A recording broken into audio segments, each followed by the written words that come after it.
Et on va terminer par, le comics du jour. C'est un peu plus sérieux. On se retrouve juste après le jingle.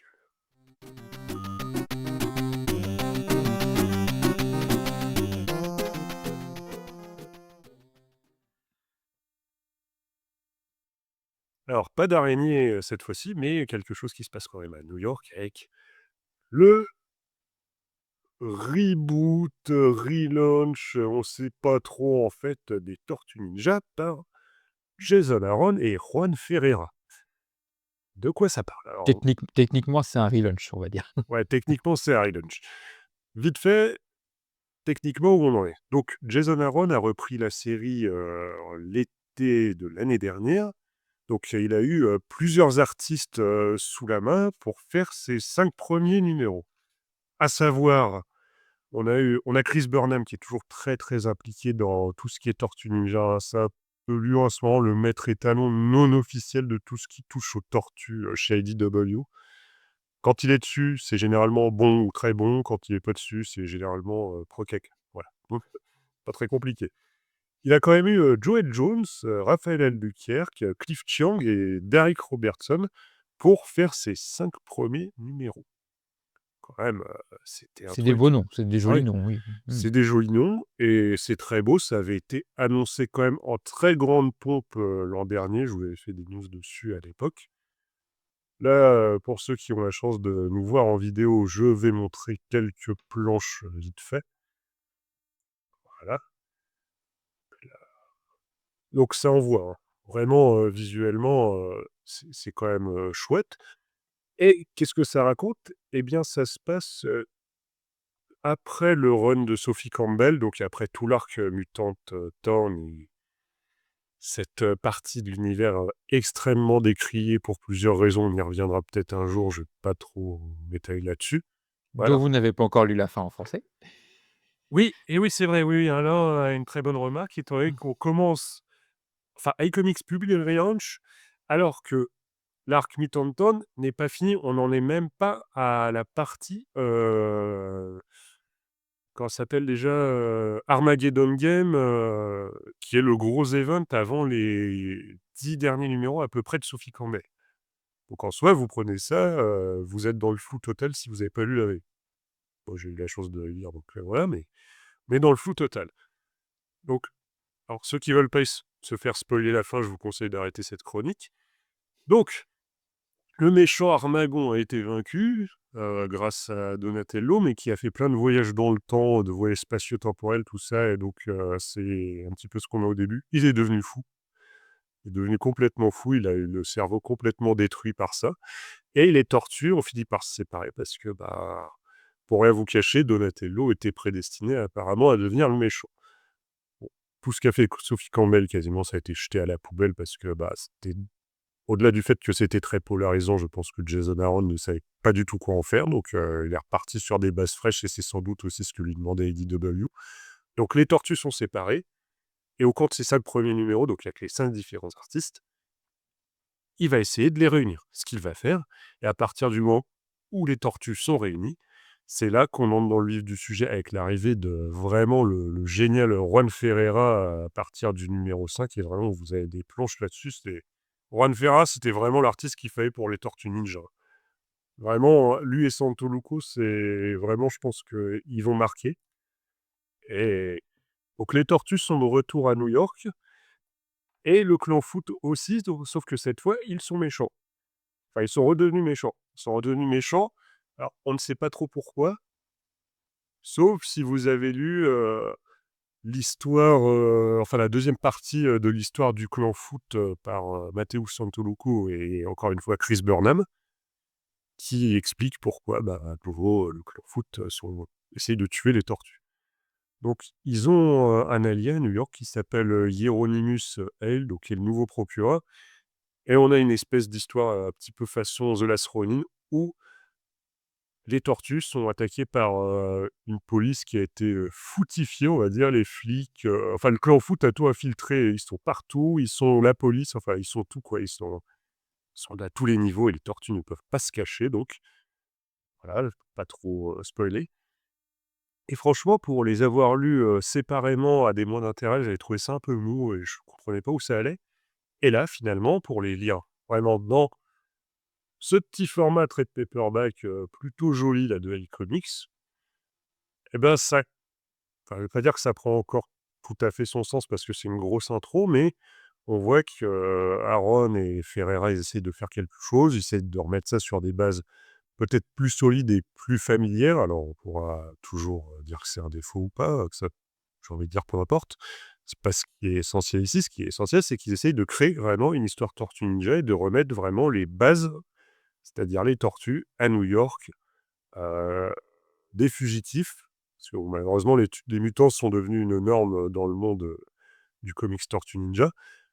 Donc il faut le trouver un moyen pour qu'ils se cachent et qu'ils redeviennent des ninjas, donc ils sont traqués par absolument tout le monde.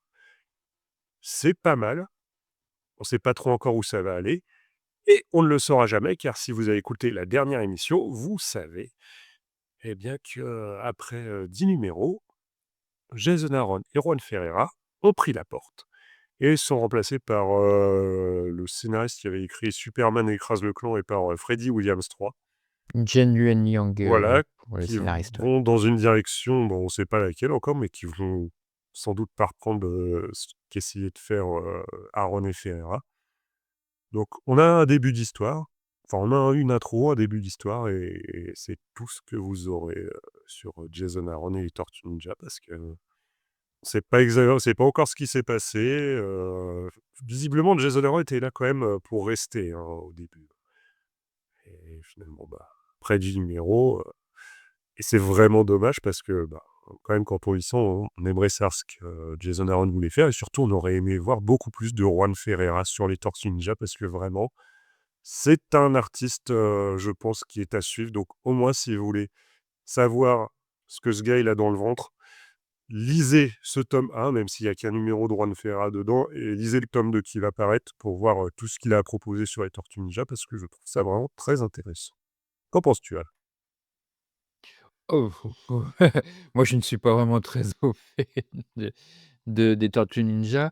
Heu, Après effectivement, graphiquement, je pense que l'album, est plutôt joli, il y a de quoi faire.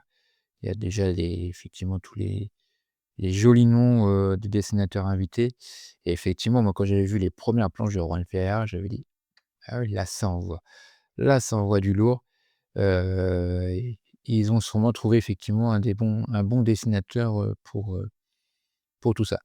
Alors après effectivement, du coup, Jason Aaron part rapidement. Voilà, on se connaît pas forcément les coulisses de la chose. On lui a demandé de remettre les Tortues Ninja sur les rails, de les rendre sûrement beaucoup plus accessibles, j'imagine. A priori, c'est ce qu'il a réussi à faire.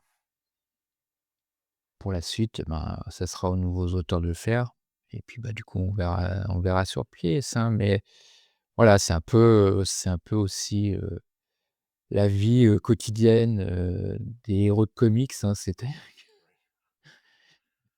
On vit des aventures, sous certains scénaristes, certains dessinateurs.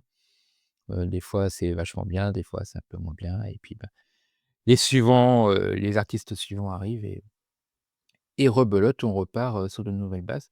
Donc voilà, c'est là effectivement après, l'expérience Sophie Campbell, heu IDW essaie de revenir à quelque chose de plus populaire, on va dire, sans Ouais, plus doute. classique. Plus classique, voilà, pour attirer les lecteurs. Mais Bon, j'espère que visuellement, c'est arrivé, enfin aux États-Unis, je sais pas comment ça a été reçu, bah, c'est mais ça le truc. Ça j'espère qu'ils ont gagné du lectorat, ça a redécollé avec l'arrivée de Jason Aaron et Juan Ferreira et il s'est fait un nom très, très vite là, avec les premiers numéros qu'il a fait et c'est un peu l'incompréhension justement, pourquoi est-ce qu'ils sont partis aussi vite et pas mal de fans des Tortues Ninja soupçonnent, quelque chose, d'un petit peu, on va dire étrange, chez IDW. Mais bon, ce sera pas la première, hein, IDW, c'est devenu du grand n'importe quoi. Ils ont plus les c'est Tortues dev Ninja, ils coulent. oui, voilà, c'est devenu compliqué pour IDW, effectivement, comme éditeur. On sait qu'ils perdent beaucoup d'argent, heu, donc voilà, et ils font des expériences, bizarres, notamment en termes d'images avec leur logo, un peu foireux, Absolument hein, faut le dire. magnifique! Un peu foireux, faut le dire quand même. Aussi beau Heu, qu'une couverture de Rob Liefeld. ouais, oui, oui, oui, oui, quand vous savez pas, appelez Dave Johnson, hein, parce que sinon sinon ça va pas le faire. Mais voilà. Donc bah, écoute, oui, après, si ça leur a permis de gagner du lectorat, de faire revivre un peu la série, tant mieux.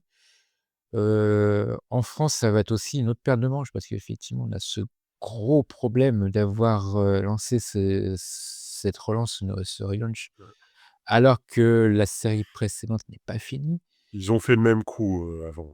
Ils avaient Ouais, ouais. commencé Alors, à bah, on comprend publier, après ouais. on comprend la logique, hein. Sophie Campbell vend beaucoup moins, ça c'est Mmh. indéniable. Elle vend même pas du Qu'on tout.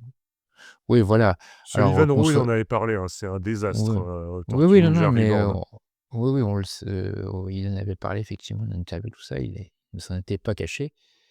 Donc, alors, ils vont sûrement, faire la série jusqu'au bout, mais avec un rythme de sénateur, quoi, avec Mmh, un album peut-être tous les 1 an et demi. mmh. Donc on comprend qu'effectivement, quand il y a une période qui arrive comme ça, beaucoup plus hype, beaucoup plus sexy comme ça avec, bah, avec un gros scénariste, connu comme Jason Aaron et puis un dessinateur qui ouais, qui envoie du pâté, hein, comme Juan Ferreira. On comprend que les éditeurs veulent éditer, rapidement pour effectivement, pour faire vivre le catalogue, pour faire vivre les personnages, quoi. Donc,